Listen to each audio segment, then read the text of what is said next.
2022 and into 2023, we found that the buy side was very busy.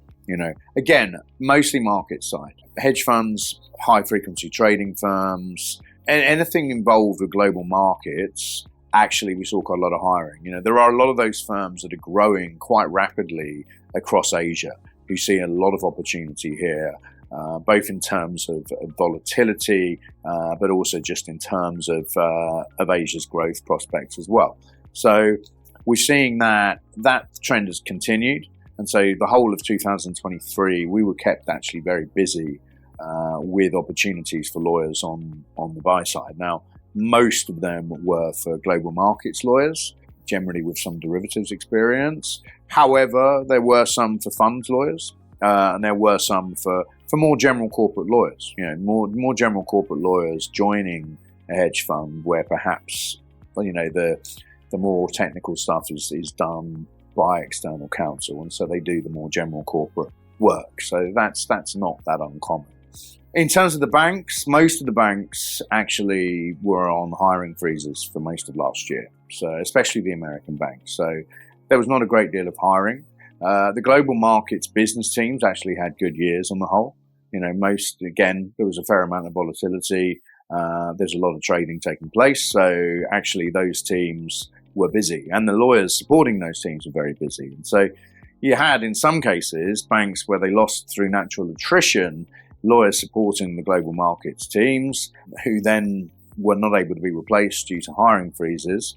And then the rest of the team just had to work very hard that year, which then, gives you the issue of, how do we reward these people with good bonuses to make sure that they don't leave, basically, if they've been working hard all year. And how do we then hire to relieve the hours they're having to do? So we've started to see that coming into 2024. A lot of those hiring freezes have come off, and those roles that needed to be backfilled are now in the process of being backfilled. I think that kind of happened towards the end of last year. So the final quarter of last year, we were actually very busy working with the banks. There were quite a number of roles that became available where there'd been a pent-up demand to hire throughout the year. They came out at the end of the year and they needed to be filled pretty quickly. So actually, we had a very successful quarter working with the banks last quarter. That was a highlight of the year, really, because the 3 quarters before were very quiet across the board. I mean, there were a few notable senior moves, but not the general kind of flow of work just simply wasn't there. Mostly because the bank's IBD teams have been very quiet, right? And so we saw some lawyers in those teams laid off. And equally, we spoke about private practice, and those teams have been very quiet, as you would expect. The lawyers in-house that correspond to that were also very quiet as well, and so we saw laying off in those areas. The areas that were busy were derivatives, were regulatory. What we saw where the banks could hire, and some funds have done this as well. What we're seeing is a lot of cross-border PRC experts being in very high demand. That was one area that was in demand last year.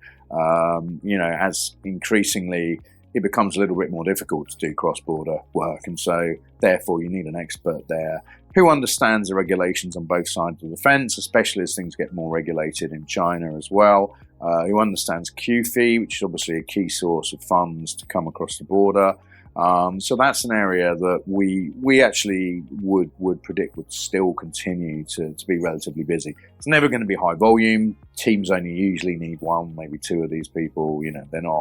It's not like a huge transactional team or anything like that. But we do expect there to be more hiring in that area, both buy and sell side.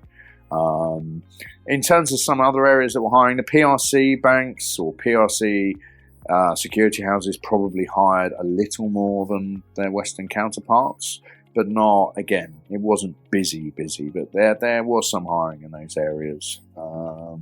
Again, regulatory was an area that we saw. And again, derivatives, global markets was probably the busiest area for those kind of firms as well.